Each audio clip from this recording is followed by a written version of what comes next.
Según los políticos, la población mundial puede dividirse de la siguiente manera. El 90% son borregos analfabetos que solo ven fútbol y son incapaces de desarrollar espíritu crítico. Un 9% son personas con educación y cultura, realizan profesiones útiles, están preocupados por el medio ambiente pero tienen bajos salarios y no tienen poder ni influencia. Un 1% restante se queda con todas las riquezas, destruyen los recursos naturales y explotan al 99%. Esta película pretende ser lo más objetiva posible, evitando cualquier juicio subjetivo u opinión dogmática que tergiverse los hechos. Esto es especialmente aplicable a los banqueros y a los políticos.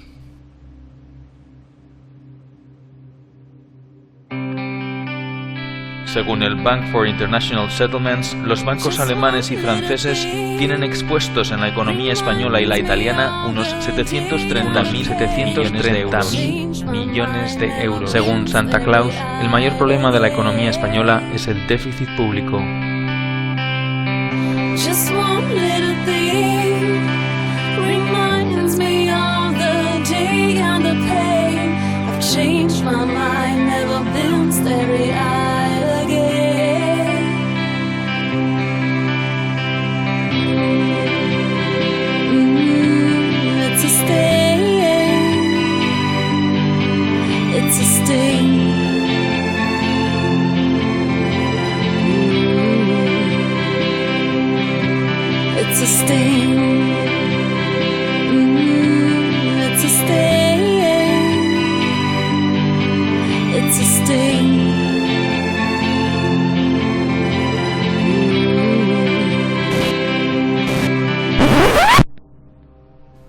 Bretton Woods.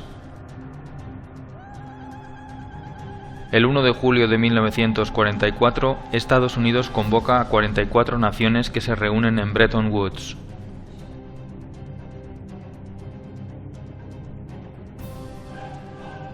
Se piensa que para llegar a la paz y a la prosperidad hay que implantar una política librecambista.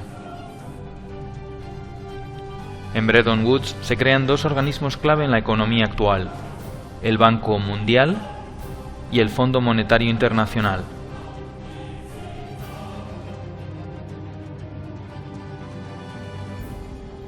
El Fondo Monetario Internacional tenía como misión conceder préstamos a países con problemas en la balanza de pagos.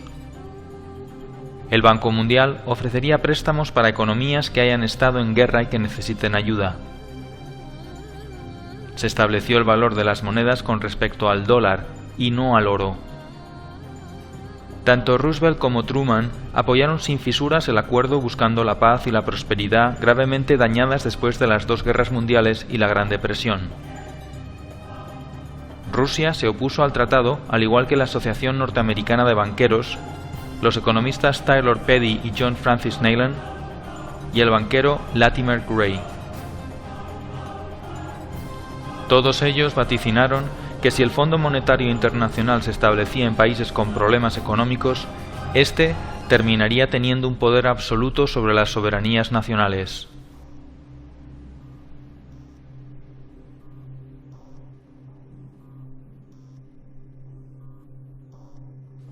Entonces, surge una pregunta: ¿qué es el dinero?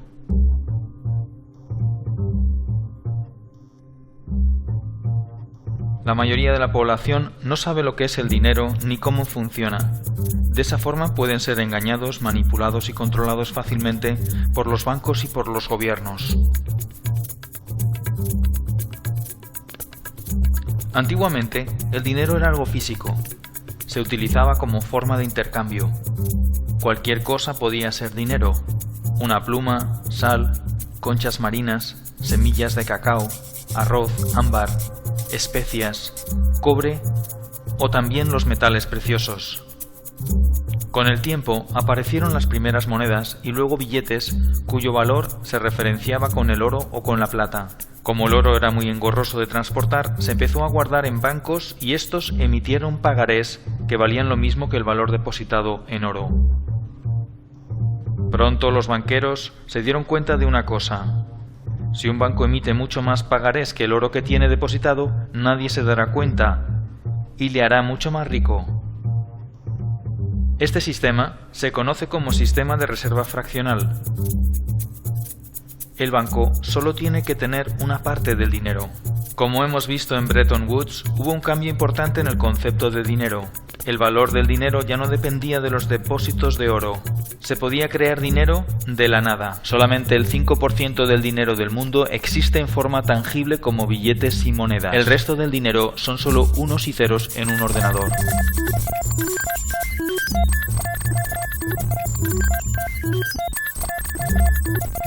La actual política monetaria se basa en el sistema de reserva fraccionaria. Este sistema consiste en que un banco tiene derecho a prestar el dinero de sus clientes al mismo tiempo que tiene la obligación de devolvérselo cuando lo reclamen. El dinero es creado todos los días por los bancos privados en una red compleja denominada de intermediación bancaria. Cada vez que alguien pide un préstamo, el banco emite un pagaré que de la nada se convierte en dinero. Aunque se crea el dinero de esta manera, el sistema está fuertemente regulado y se basa en la confianza. Para que esto sea posible, se establece un pequeño control llamado el requerimiento fraccional de reserva. El requerimiento fraccional de reserva es el límite que impone un gobierno para la creación de dinero mediante el coeficiente de caja. El coeficiente de caja indica el porcentaje de dinero que un banco debe mantener en reservas líquidas y se calcula mediante la siguiente fórmula. Según el reglamento 1745/2003 del Banco Central Europeo, el coeficiente de caja está en un 2%. Sin embargo, según el artículo 4, los depósitos a plazo a más de 2 años se les aplica un coeficiente de un 0%. Esto quiere decir que se puede crear dinero de la nada ilimitadamente sin generar depósitos de reserva. El único límite en el mercado interbancario será el definido por el efecto multiplicador del dinero, pero en la práctica no hay límite.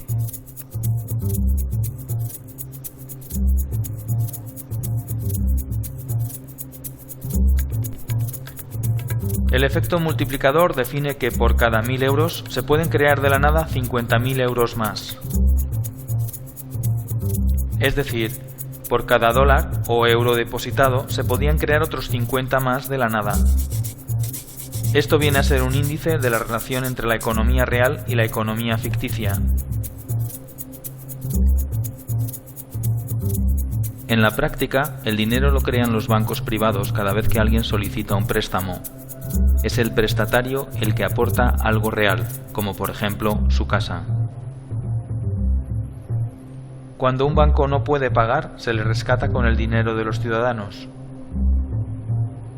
Cuando un ciudadano no puede pagar, se le echa a la calle con un desahucio legal y el banco se queda con la casa. Cuando los bancos no tienen dinero porque han agotado al límite su efecto multiplicador o bien porque su nivel de impago es muy superior, acuden a financiarse al Banco Central Europeo. El Banco Central Europeo es quien realmente hace la verdadera magia. Puede crear dinero de la nada y ponerlo a muy bajo interés y dárselo a los bancos. Ese dinero luego lo utilizan los bancos para especular, comprar bonos que el propio Estado tiene que devolver con mayor interés y prestarlo a intereses mucho mayores del 1%, generándoles unas plusvalías inmediatas por no hacer nada. De esta forma surge una pregunta ineludible. Si el dinero se crea de la nada solo en base a la deuda, ¿por qué los gobiernos no crean dinero y lo prestan directamente a las pymes y a las familias y así activar la economía? Sin embargo, estas operaciones solo benefician a los bancos y no a los ciudadanos. Surge así una nueva pregunta: ¿por qué los políticos permiten que esto suceda?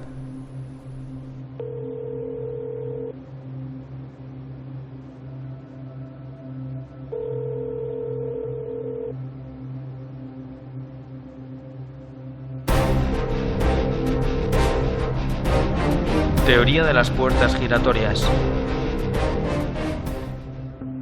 Los políticos gastan el dinero público en proyectos endeudándose pidiendo dinero a bancos que crean el dinero de la nada, pero que cobran intereses haciéndoles un favor.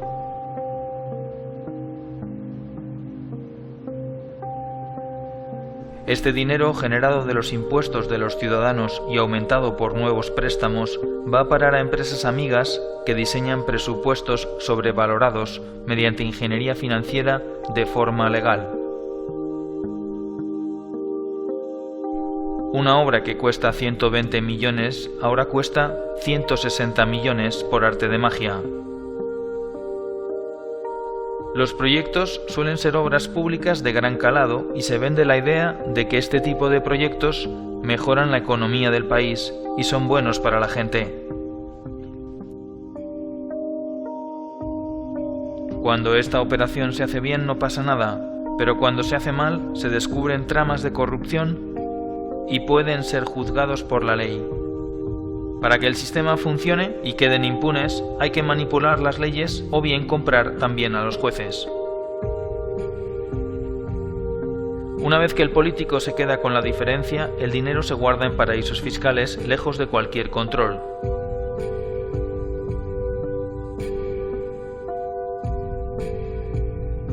Las cantidades son tan grandes que incluso vale la pena pasar unos años en la cárcel.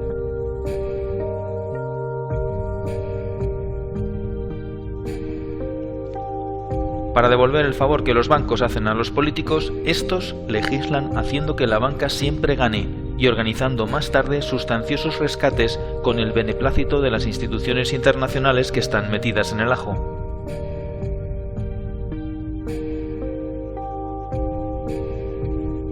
A veces es un banco, otras veces es una multinacional, otras una gran constructora. Con estas operaciones se genera un déficit público insostenible, que no es otra cosa que una deuda contraída de la nada a través de un banco. Todo se hace muy complicado para que nadie lo pueda entender.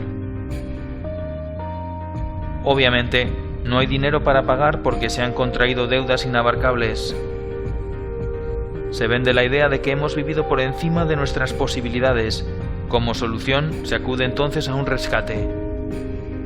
El Fondo Monetario Internacional rescata al país priorizando el pago de la deuda e incluso cambiando la Constitución.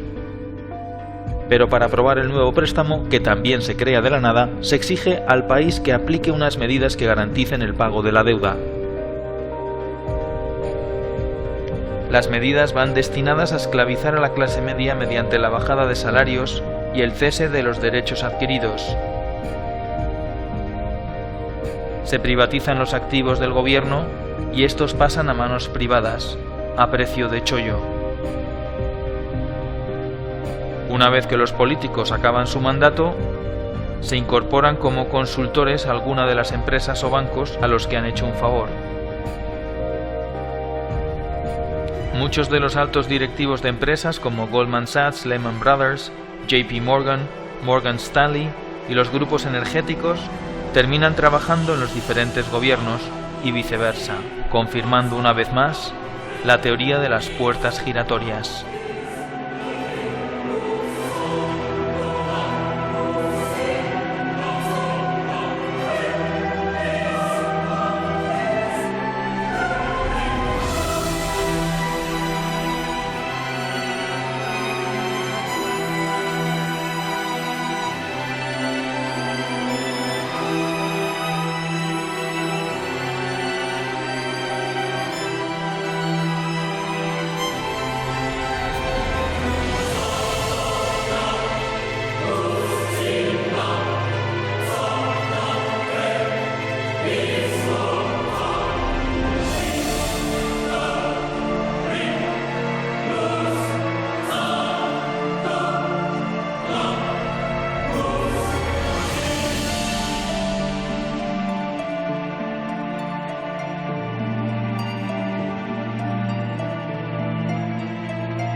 Da igual que sean de un signo o de otro, de derechas o de izquierdas, demócratas o republicanos, progresistas o conservadores.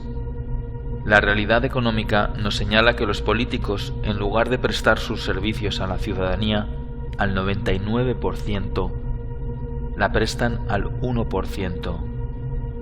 No es malo que la empresa privada y lo público estén conectados, pero es malo que los políticos trabajen solo para ese 1% y engañen al 99%, mientras ese 1% abarca la mayor y más contundente fortuna jamás amasada en la historia de la humanidad y la deposita, tarde o temprano, en los paraísos fiscales.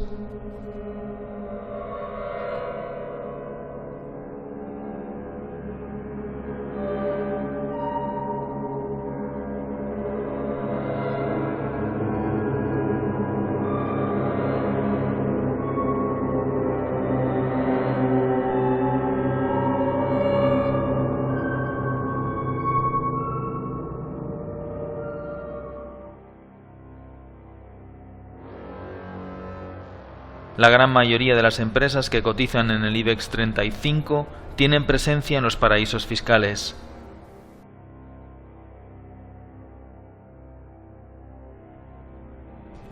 Los países pobres pierden anualmente unos 160.000 millones de dólares por no recaudar impuestos a las multinacionales que operan en sus respectivos países.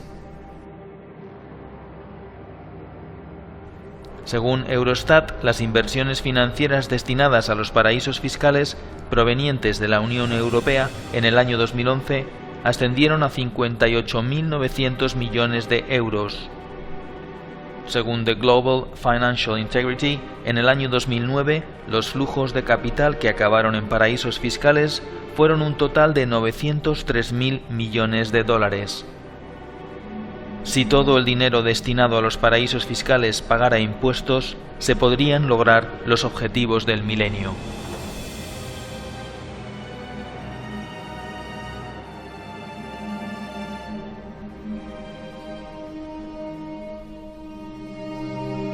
Como hemos visto, el principal problema de la economía no es el déficit público, ni siquiera la deuda. Todos esos males no son problemas, son consecuencias. El sistema financiero y las corporaciones multinacionales, al no encontrar un límite a su actividad, han corrompido el sistema político sometiéndolo a sus intereses, dando la espalda a las personas, creando un mundo cada vez más absurdo y esclavizante. Los políticos trabajan para los lobbies financieros, dejando al ciudadano cada vez más indefenso y pobre.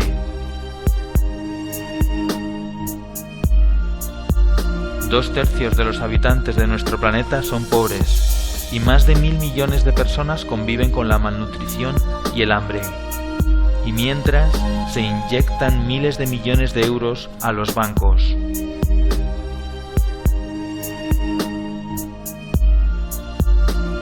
¿Cómo es posible? El 99% de la población está cada vez menos protegida y es más vulnerable a ser explotada y padecer una miseria económica perpetua.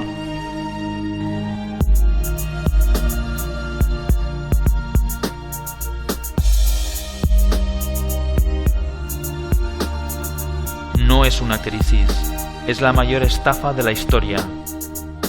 Todo por culpa de unos pocos que manipulan la economía y las leyes a su antojo. Entonces, surge una nueva pregunta, tal vez la última. ¿Qué podemos hacer?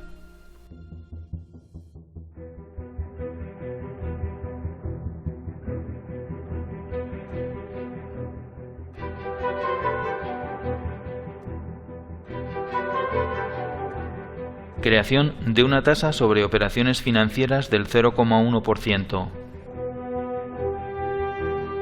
Establecer un sistema de deuda odiosa para los casos de corrupción con un tribunal independiente que lleve a cabo auditorías sobre la deuda y sus acreedores. Acabar con el secreto bancario. Limitar la actividad de los paraísos fiscales mediante impuestos al capital circulante del 30%. Presionar a los partidos políticos para que reorienten sus políticas a favor del bienestar de los ciudadanos. Apoyar asociaciones que persigan una justicia más independiente del poder político y económico. Utilizar la banca ética. Presionar y participar en las organizaciones sindicales para contrarrestar el poder de las multinacionales y de las reformas laborales. Participar y apoyar organizaciones que fomenten la solidaridad y el comercio justo. Pon en marcha una iniciativa legislativa popular. Entérate de cuáles son las condiciones concretas en tu país. Participar y apoyar organizaciones que protejan el medio ambiente y propongan un modelo de crecimiento sostenible. No votes a los partidos mayoritarios. Lee libros e infórmate sobre la realidad. No te creas lo que te dicen los medios de comunicación, la mayoría están comprados. Piensa que la pasividad y el escepticismo son cómplices de la corrupción. Afíliate a un partido con el que estés en desacuerdo y trata de cambiarlo desde dentro. No utilices la violencia, utiliza la cabeza. Somos el 99%. Tenemos mecanismos para contrarrestar el poder. Somos más fuertes. Somos más. Es hora de entrar en acción.